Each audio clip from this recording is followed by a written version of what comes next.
올해 마지막 날입니다. 그리고 또 성탄 후 첫 주일인 오늘 함께 주님 앞에서 예배를 드릴 수가 있다라고 하는 게 참 감사하다는 생각을 합니다. 한 해가 저물어가면서 이제 뉴스들에 대해서 좀 이렇게 좀 한번 찾아봤습니다. 뉴스들에 대해서 이렇게 쭉 찾아봤는데 10대 뉴스다, 몇 대 뉴스다 하고 주요 뉴스들을 각자 이렇게 이야기하는 것들을 보면서 우리가 보는 세상이 이렇게 다르구나라고 하는 그런 생각을 하게 되었습니다. 그러니까 어느 시각에서 보느냐에 따라서 참 그 뉴스도 다양하게 이것이 뉴스고 이것이 중요하다라고 하는 그런 시각 차이가 있다라고 하는 걸 보았습니다. 그러면서 이 한 나라 안에서도 그럴지인데 세계적으로 전쟁이 있고 다툼이 있고 분쟁이 있다라고 하는 것은 어찌 보면은 너무 당연한 것이 아닐까라고 하는 생각을 하게 되었습니다. 평화의 왕이신 주님이 오신 세상에도 여전히 전쟁은 있고 여전히 갈등은 있고 분열이 있고 서로에 대한 미움도 그것을 넘어서는 증오조차도 함께하는 이 세상 가운데서 우리가 과연 무엇을 바라볼 것인가라고 할 때에 결론적이지만 주님밖에 바라볼 것이 없다. 정말로 주님 말고는 바라볼 어떤 대상이 없다라고 하는 그런 생각을 다시 한번 하게 됩니다. 각자의 생각들도 있고 또 각자의 욕심들도 있고 각자가 이루어지고 싶은 것들도 있겠지만 그러나 그 모든 것들이라고 하는 것은 함께하는 것들이고 또한 나만의 유익이 아니라 더불어 살아가는 세상 가운데서 누군가에게 피해를 주지 않는 그러한 그 어떤 획득, 얻음, 구함 이런 것들은 없을까 하는 그런 생각을 해보게 되었습니다. 오늘 본문의 말씀 속에서 그런 세상 가운데 오신 뭐 2000년 전이나 지금이나 가만히 보게 되면 세상은 크게 달라지는 것 같지 않습니다. 여전히 그런 세상이고 여전히 그런 사람들이 가득하고 그런 중에도 그래도 하나님을 바라보고 살아가는 그러한 사람들이 있다라고 하는 것이 중요하고 그렇게 하나님을 바라보고 사는 삶에는 어떠한 하나님의 또한 응답이 있는가라고 하는 것도 본문 우리 가운데 보여주는 그러한 말씀이다라고 할 수가 있습니다. 22절에 보게 되면 모세의 법대로 정결 예식의 날이 참에 아기를 데리고 예루살렘에 올라가니 이는 주의 율법에 쓴 바 첫 해에 처음 난 자마다 주의 거룩한 자리라 자라 하리라 한 대로 아기를 주께 드리고 라고 말씀하고 있습니다. 모세의 법대로라고 하는 것 그리고 율법에 쓴 대로 쓴 바라고 하는 이 말씀은 이 두 가지의 말씀입니다. 하나는 정결 예식이라고 하는 것이고 하나는 초태생에 관한 규정인데 이스라엘의 모든 이 산모들은 아이를 낳고 나면은 남자아이를 낳고 나면 40일이 부정하고 여자아이를 낳고 나면 80일이 부정해서 구별된 상태로 있었어야 됐습니다. 한쪽에. 이 부정하다라고 하는 것이 이제 어떤 의미인가 또 왜 남자아이는 낳고 나면 40일 부정하고 여자아이는 또 80일 부정하는가라고 하는 것들은 뭐 그 시대적인 문화 속에서 우리가 생각해 볼 수 있겠지만은 어찌되었든 아이를 낳고 나면은 부정한 사람으로 부정한 상태로 취급이 되었던 것은 이때 당시에 어떤 상황이었습니다. 특별히 부정하게 되었다. 그 아이를 낳은 그 축복된 행위를 왜 부정이다라고 이야기를 할까라고 하는 것은 이 아이를 낳을 때 함께 하게 되는 그 피라고 하는 것들 이런 부분들이라고 하는 것들을 성경은 피에 대해서 굉장히 좀 민감한 면들이 없지 않아 있어요. 그래서 피를 또 같이 흘리게 되지 않습니까? 그래서 그 시간이라고 하는 것을 부정한 시간으로 생각을 한다라는 것입니다. 그런데 또 한편으로 보게 되면 그 시간들을 통해서 산모가 외부와 또 접촉도 하지 않고 구별되게 쉴 수 있는 시간도 되지 않았을까라고 하는 생각을 해보고요. 그 다음에 이제 그 초태생의 규례라고 하는 것은 6월절에 나오는 것이죠. 6월절에 이스라엘 백성이 이제 마침내 애굽 땅을 떠나게 될 때에 하나님께서 말을 해도 듣지 않는 바로를 향해서 마지막 10번째 재앙을 내리시죠. 그 10번째 재앙이 뭡니까?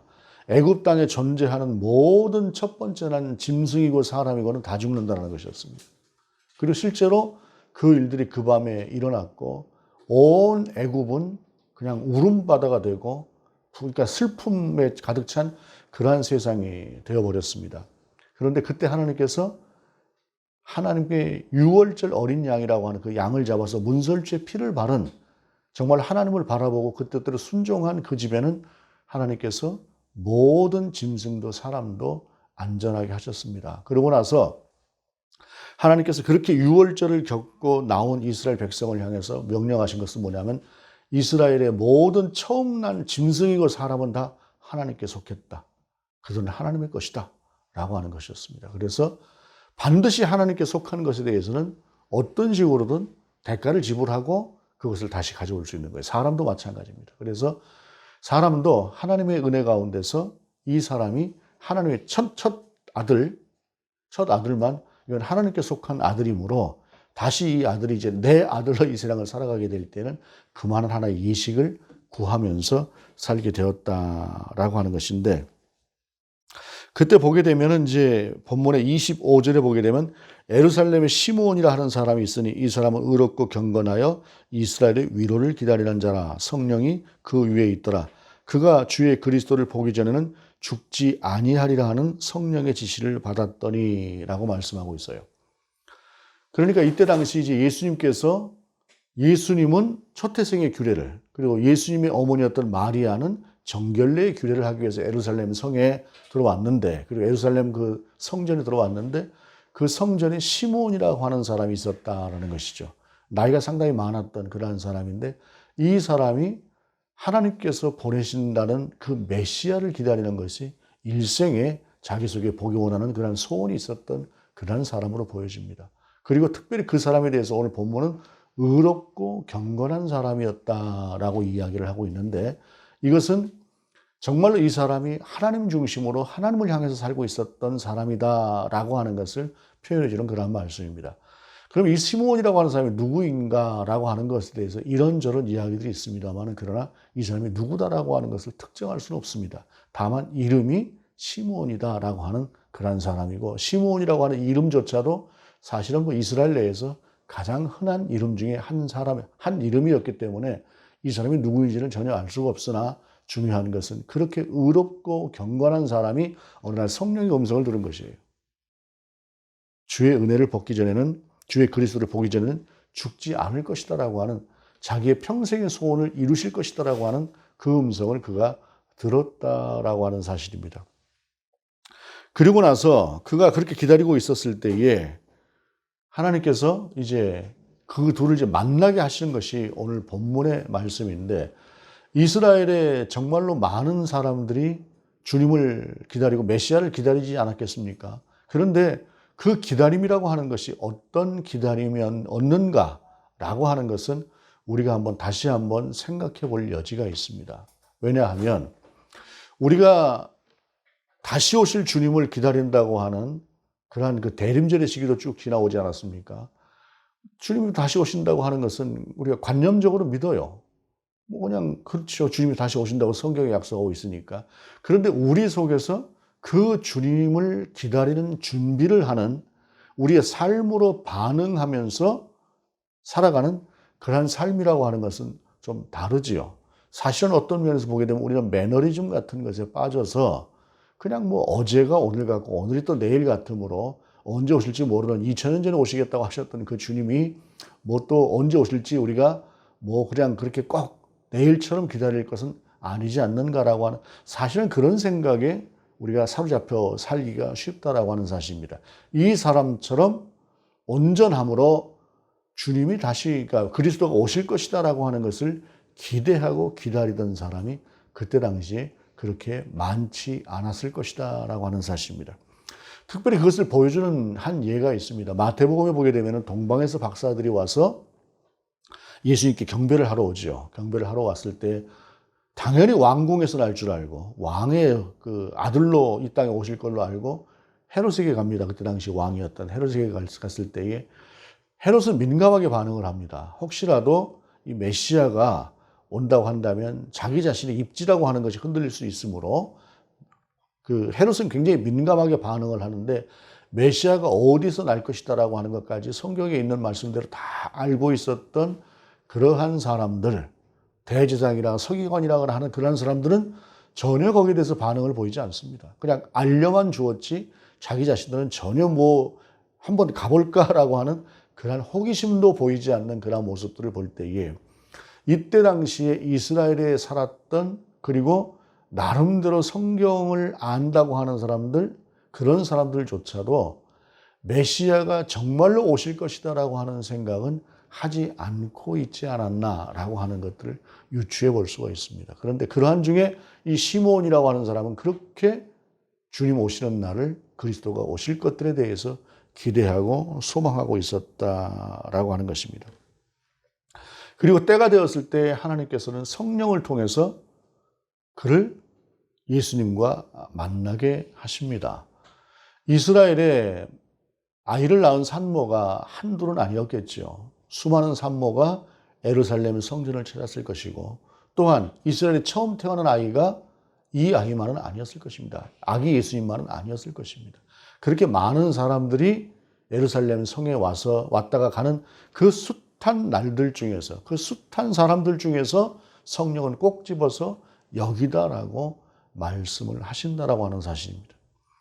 우리가 하나님의 성령에 민감하면, 정말로 우리가 주님을 온전히 바라보는 그러한 믿음 가운데 서 있다고 한다면 우리도 시므온처럼 그렇게 주님을 만날 수 있을 것이다. 주님을 경험할 수 있을 것이다. 라고 하는 사실을 볼 수가 있습니다. 그러면서 그 시므온이 보이고 있는 찬양하는 그 찬양의 내용이 대단히 놀랍습니다. 30절에 보게 되면 내 눈이 주의 구원을 보았사오니 라고 말씀하고 있습니다.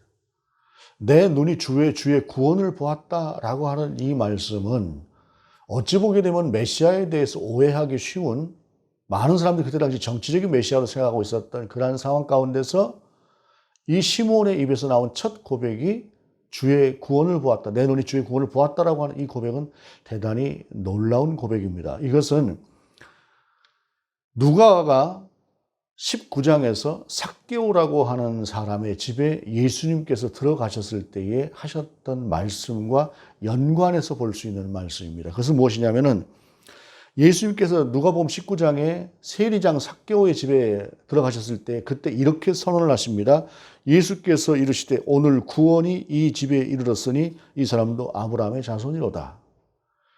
세리장이었던 사람, 누구도 대접해 주지 않는 사람, 어찌되면 이방인처럼 여겼고 이방인보다도 더 못한 그러한 사람들로 여겼던 그러한 세리, 그 중에서 세리장, 그의 집에 들어갔을 때 우리 주님은 말씀하신 것이 당신이 이 자리에 오셨으므로 구원이 이 집에 임하였다는 것입니다. 곧 구원은 당신이 구원이다. 온전한 구원 자체이시다. 라고 하는 것을 선언하셨던 선언인데, 오늘 본문은 시므온이 예수님을 보면서 바로 이분 자체가 구원이시다라고 하는 사실을 그가 고백했다라고 하는 사실입니다. 내가 메시아를 보는도다라고 하는 그런 표현이 아니라 구원 자체를 본다라고 하는 일종의 신앙 고백을 하고 있었다라고 하는 사실입니다. 그러면서 그 뒤에 보여주는 것들은 이방의 빛이라고 하는 말씀이라거나 이런 말씀들을 통해서 메시아가 이 땅에 오셔서 무엇을 하실 것인가라고 하는 것들에 대해서 시므온은 분명하게 이해하고 있었다라고 하는 사실입니다. 사실상 이때 당시에 메시아가 오셨다, 메시아로 고백한다라고 하는 제자들조차도 메시아에 대해서 정확한 이해를 하고 있었던 것은 아닙니다. 그들도 성령 이후에 하나씩 이해해가기 시작했다고 보는 것이 옳습니다. 그러나 이 경건하고 의로웠던 이 사람은 예수님을 봄과 동시에 그분이 바로 구원자라고 하는 사실, 그리고 이방의 빛이 되고 이스라엘의 전체를 구원할 수 있는 그러한 분이다라고 하는 사실을 그가 알고 있었다라고 하는 사실입니다. 그러면서 또한 시므온이 말씀하고 있는 것은 마리아를 향해서 그가 전하고 있는 그러한 말들은 대단히 놀랍습니다. 특별히 예수님을 통해서 이 땅의 흥왕성쇠와도 같은 그러한 일들이 일어날 것뿐만 아니라 주님이 받아야 될 고난, 그리고 그 메시아를 잉태하고 낳았던 어미로서 그가 또한 겪어야 되는 칼이 마음을 찌르는 듯한 그러한 그 아픔의 시간들에 대해서 미리 이야기함으로 말미암아 마리아가 정말로 당신이 낳은 이 아드님 예수께서 장차 이 땅 가운데서 어떤 일들을 감당해야 될 것인가에 대해서 미리 생각해 보게 되는 그러한 계기도 만들어 주었다라고 하는 사실을 오늘 본문은 보여준다는 것입니다. 그리고 그렇게 알려주었을 때에 마리아가 보인 반응은 대단히 놀라운 것이었다라고 하는 사실입니다. 왜일까요? 성령의 감동으로 자기 자신이 낳은 아들이었습니다. 그리고 그 과정에서 하나님의 놀라운 역사가 분명히 있었습니다. 성령이 낳았다고 하는 것을, 성령이 잉태케 했다고 하는 사실을 가장 확신할 수 있는 것은 마리아였습니다. 사실은 그 누구도 거기에 대해서 정확하게 이해할 수 없었던 그런 일들을 경험했던 마리아조차도 하나씩 하나씩 자라가는 것이다라는 것입니다. 인간의 한계라고 하는 것은 그런 것이다라고 하는 사실이죠. 한꺼번에 되어지는 것이 아니라 우리는 한 걸음 한 걸음, 한 단계 한 단계씩 하나님 앞에서 자라가는 것이다라고 하는 사실입니다. 그러면서 거기에 성경은 안나라고 하는 사람 한 사람을 또한 소개를 하고 있습니다.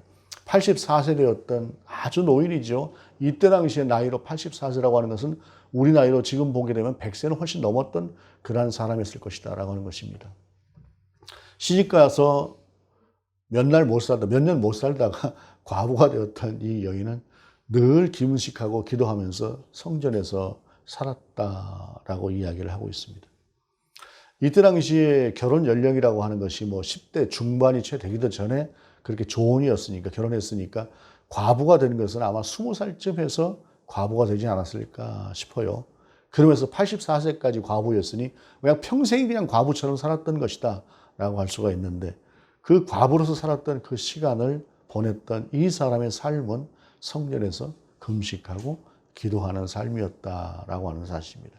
사실 이때 당시에 여인으로서 할 수 있는 일들이 많지 않았을 것입니다. 왜냐하면 여인은 뭐 땅을 유업으로 받는 것도 아니고 하다 보니까 참 어떻게 살아야 될 것인가라고 하는 것들이 막막했을 수도 있는데 그 과정을 다 알 수는 없으나, 그러나 이 사람은 하나님 바라보면서 그저 성전에 나와서 기도하면서, 그리고 교회 공동체가 베푸는 어떤 하나의 그 시혜를 받으면서 이 사람은 기도하고 금식하는 것에 자기 자신의 모든 것을 걸었던 사람 같습니다.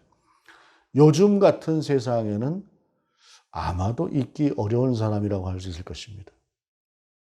그런데 그가 그렇게 하나님을 바라보고 살았을 때에 하나님께서는 그의 말년, 이제 얼마 남지 않았을 만한 그 사람에게 메시아를 또한 알게 하시는 것이죠.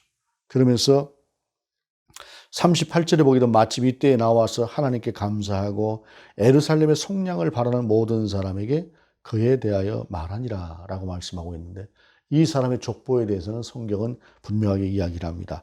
아셀 지파 바누엘의 딸 안나라고 하는 선지자였다라고 하는 것입니다. 시므온이라고 하는 사람이 어떤 무명의 사람과도 같은 사람이었다고 한다면, 안나라고 하는 사람은 바로 족보가 있는 집안의 선지자였다라고 하는 사실이죠. 그리고 그가 예수님을 또 한 번 증거했다라고 본문은 우리 가운데 전해주고 있는 것입니다. 그렇게 주님은 이 땅 가운데 오셨습니다. 제도권 내에 오셨고 율법의 결례대로 그대로 이 땅 가운데 행하시면서 사람이 되셨죠. 그 어린, 어찌 보게 되면 지금 100일도 안 된 아이 아닙니까? 그 아이를 바라보면서 어떻게 주의 구원을 보았다라고 고백할 수 있고, 어떻게 그 아이를 바라보면서 이가 메시아다라고 고백할 수 있었을까요? 요셉과 마리아가 대단히 가난한 사람들이었다라고 하는 것은 분명합니다. 왜냐하면 보통의 경우에 바치는 그 제물이, 이런 경우에 양을 한 마리 바치는 것이, 새끼 양을 바치는 것이 그 상례인데, 이들이 바쳤던 것은 작은 비둘기였다라고 하는 것이죠. 어찌 보면 양의 10분의 1 가격에도 못 미칠 만큼 그들은 그렇게 작은 것들을 하나님 앞에 드릴 수밖에 없었던 가난한 사람들이었다라는 것입니다. 그럼에도 불구하고 그들은 얼마나 경건하게 자기 자신들이 하나님 앞에서 해야 될 일들을 다 행하고자 했는가라고 하는 것들을 바라보면서, 우리 주님께서 참 가난한 땅, 그 나사렛이라고 하는 땅, 나사렛으로 돌아가셨다고 말씀하고 있잖아요. 그 가난한 땅에 오셨다라고 하는 것은 어찌 보게 되면 이 시대에 거의 대다수의 그렇게 크게 부요치 못한 사람들에게 주는 하나님의 또한 위로의 말씀이 아닐까 싶습니다. 내가 너희와 같이 되었어. 너희의 삶을 이해해. 그리고 그렇게 살아냈어. 라고 하는 것입니다. 그러한 척박한 상황 가운데 우리 주님이 오셨지만 그러나 본문은 그분이 어떻게 해요? 40절에 보게 되면 아기가 자라며 강하여지고 지혜가 충만하며 하나님의 은혜가 그의 위에 있더라라고 말씀하고 있습니다. 그분은 강하여졌고 충만하여지며 하나님의 은혜 가운데 살아가는 사람으로 세워져 갔다는 것입니다. 그리고 마침내 공생애를 통해서 당신의 사역을 이 땅 가운데 전하셨다라고 하는 사실이죠. 사실 예수님의 어린 시절 자체에 대해서 기록하고 있는 것은 누가복음밖에 없습니다. 누가복음이 그나마 이제 본문 이후에 12살 때 우리 주님의 모습을 소개하고 있지 다른 어떤 성경도 예수님에 대해서 그 어린 시절에 대해서 소개하고 있지 않습니다. 그저 마태복음이 동방 박사들이 와서 전했다라고 하는 그 정도는 마태복음이 그나마 기록을 하고 있는 반면에 뭐 마가복음이나 요한복음 같은 경우는 아예 그것도 없습니다. 그냥 마가 같은 경우 세례 요한의 등장과 함께 회개하라라고 바로 말씀을 선포하고 요한 같은 경우는 그 빛이 있었다. 그분이 그냥 태초에 말씀이 계셨는데 그분이 이 땅 가운데 오셨다라고 하는 그냥 거기서부터 바로 시작을 하는 반면에 누가는 조금이라도 이렇게 우리 주님의 어린 시절의 모습에 대해서 소개를 하고 있습니다. 주님의 어린 시절의 모습이라고 하는 것에 대해서 우리가 어떻게 생각할 수 있을까요? 잘 모르죠. 상상이 가지 않습니다. 그 조그마한 아이가 어떻게 이분이 하나님이셔? 그냥 왕의 아들이면 그냥 왕자니까 왕자인가 보다. 아이고 왕자니만 할 수가 있을 텐데 그 가난하고 어찌 보게 되면 크게 주목받지 못하는 요셉의 아들, 마리아의 아들로 오셨던 그 주님이 어떻게 세상을 구원하신 구주이고 참 인간이시면서 참 하나님이셨을까라고 하는 것들은 참 어찌 보게 되면 생각하면 생각할수록 이해되지 않는 부분들이죠. 그래서 아마 다른 성경들은 어쩌면 기록을 하지 않았을 수도 있겠다라고 하는 생각을 해봅니다. 그러나 분명한 것은 그 아기 예수는 시므온이 의롭고 경건한 사람으로 살았던 것처럼 그렇게 주님을 만났던 것처럼 분명히 우리 주 예수 그리스도 아기 예수님도 그렇게 주 안에서 자라갔을 것이다라고 하는 사실입니다. 강하여지고 충만해지고 하나님의 은혜로 채워진 그러한 삶을 살았을 것이다라고 하는 사실입니다. 그리고 어느 날 그분이 이 땅 가운데서 당신이 바로 온전한 메시아라고 하는 사실, 그리고 당신이 바로 성자 하나님이라고 하는 사실을 우리 가운데 드러냈습니다. 과정이라고 하는 것 자체에 대해서 우리가 다 이해한다라고 하는 것은 불가능한 일입니다. 참 이해하기 어려운 면들도 있고, 더군다나 마태복음의 예수님의 탄생 기사와 누가복음의 탄생 기사도 좀 달라요. 마태복음은 우리 주님께서 그 동방 박사들의 경배를 받으신 후에 애굽으로 피신을 했다라고 말씀하고 있는데 누가복음은 그런 과정도 없고 그냥 나사렛으로 들어가셨다라고 말씀하고 있어요. 어찌 보기는 충돌이 될 수 있는 그러한 부분입니다. 그럼에도 불구하고 성경은 두 가지 다를 놓고 우리를 보게 하십니다. 다 이해할 수 없는 것들이지만 거기에 필요한 것들이 믿음이라고 하는 것이죠. 그래서 세상은 믿음이라고 하는 단어로 모든 것을 풀어내려고 할 때에 이해할 수 없는 무지함으로 취급하기도 하지만, 그러나 믿음이라고 하는 것을 통해서 바로 오늘 시므온처럼 하나님의 음성을 듣고 하나님의 약속을 직접 경험하게 되는 그러한 삶을 살아가게 된다고 할 때에 우리의 믿음은 믿음이 허상이 아닌 실제라고 하는 사실을 분명히 이해할 수 있게 될 것입니다. 우리 주님 그 조그마한 갓난아이가 자라서 공생의 역사를 일으키시고 마침내 인류를 구원하시는 하나님의 아들로 이 땅 가운데 당신을 드러내신 것처럼 우리도 그 안에서 그분을 따라서 자라며 강하여지고 충만하여지면서 하나님의 은혜가 늘 우리 가운데 살 수 있는 그런 사람들로 세워질 수 있기를 원합니다. 2023년도 어떻게 살아오셨습니까? 돌아보게 되면 그 해가 그 해 같기도 하는 시간이고 또 좀 더 또 들여다보게 되면 고비가 없이 구비가 없이 살아오지 않았다라고 하는 고백을 할 수 있을 것 같습니다. 저도 23년도를 가만히 생각해 보게 되면 그냥 무심코 지나간 것 같다라고 하면서도 한순간들을 보게 되면 참 쉽지 않은 시간들이 분명히 그 안에 있었다라고 하는 것들을 고백하게 됩니다. 세월이 가고 나이가 먹으면서 그냥 모든 것들이 다 무던하게 생각을 하니까 그렇지 돌아보면 그러한 구비구비의 시간들마다 하나님께서 인도하셨던 그 인도하심을 분명히 고백하게 되는데요. 그 고백 속에서 우리가 더디더라도 하나님 앞에서 그렇게 강하여지고 그렇게 충만해질 수 있는 사람으로 세워져가는 우리가 될 수 있기를 원합니다. 우리가 부족하고 연약할지라도 그렇게 주님을 바라보면 우리는 분명히 그렇게 인도하시는 하나님의 은혜를 누릴 수가 있을 것입니다. 기도하시겠습니다. 하나님, 우리가 우리에게 주어진 모든 인생의 상황들을 다 이해할 수는 없을 것이나 그러나 하나님께서 우리를 가장 귀하고 선하게 인도하셨다라고 하는 것을 고백하면서 의롭고 경건했던 시므온이 주님을 만났던 것처럼 우리도 우리 속에서 좀 더 의로움으로 좀 더 경건함으로 하나님 앞에 나아감으로 말미암아 우리의 신앙이 주 안에서 강하여지고 충만해질 수 있도록, 그래서 주님의 사람으로 온전케 되어짐에 나아갈 때까지 그렇게 세워질 수 있도록 하나님 바라보고 나갈 수 있도록 인도하여 주옵소서. 우리를 붙들어 주시옵소서. 주 예수 그리스도 이름으로 기도드립니다. 아멘.